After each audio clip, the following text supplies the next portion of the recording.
Ampalaya. Namumunga rin sila. Ganyan na itsura pag hinog na. First time ko kasi yung mag-alaga ng karnero. Gawin pala parang bake. Pag nanghihina sila after 3 days na pinanganak, kailangan din ng iron at multivitamins.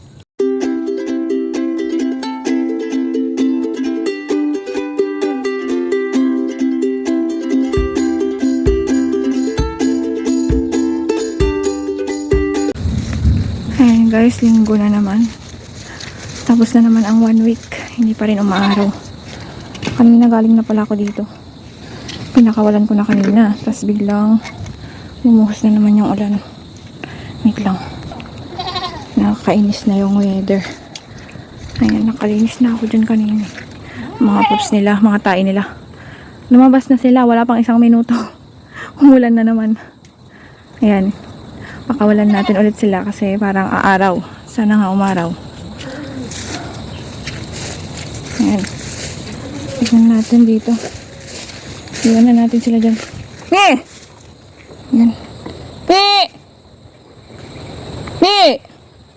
May isang nagtain na naman. Binaba ko na siya para mabantayan ko. Pakainin ko ng dahon ng avocado. Pi! Lalo silang pumayat. Pi! Pi! Let's go. Tingnan ko nga dito. Sa taas. Hindi ko na nabibisita dito sa taas kung anong nangyari na sa mga damo. Oh, taas na. Mataas na yung mga damo dito. Ang dami ng marasili. Pati dun. Okay lang yan kasi madami na naman sila dito. Yan. Pupuntahan ko pala mamaya yung saging.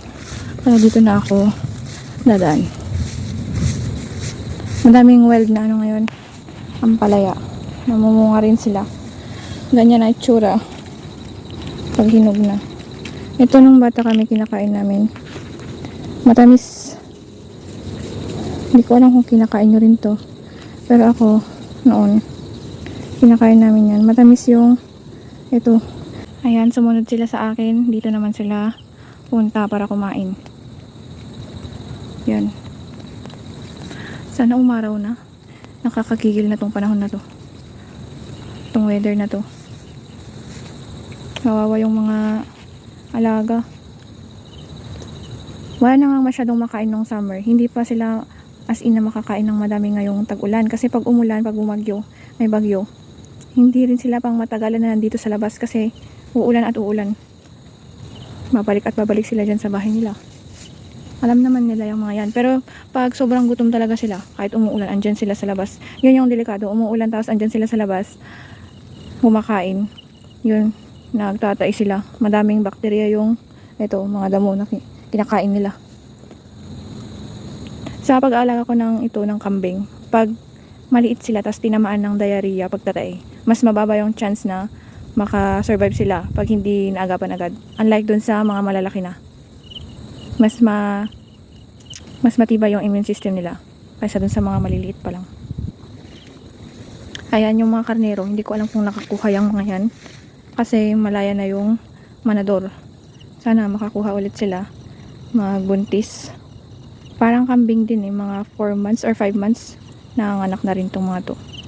Ewan ko nga tong mga inahin na to. Hindi makapal yung balahibo nila. Unlike dun sa manador. Makapal. At meron din akong nakita dun sa post na makakapal yung mga balahibo ng karnero nila. Pero ewan ko tong mga to. Nakuha ng kuya ko. Bakit ganyan? Kailan kaya kakapal? Pero ito, babae din tong dalawang to.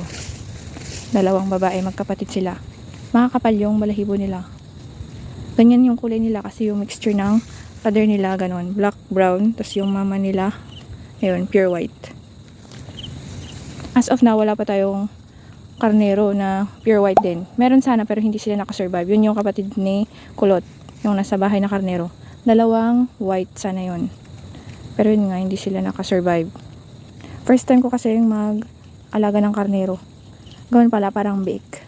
Pag nanghihina sila, after 3 days na pinanganak, kailangan din ng iron at multivitamins. Kaya si Kulot lang ang nakasurvive. Siya lang yung inabutan ng nabili namin na ganun. Ganun pala. Tatlo kasi yung anak ng isa. Tatlo silang magkakapatid sila Kulot. Ito, dalawa. Yan.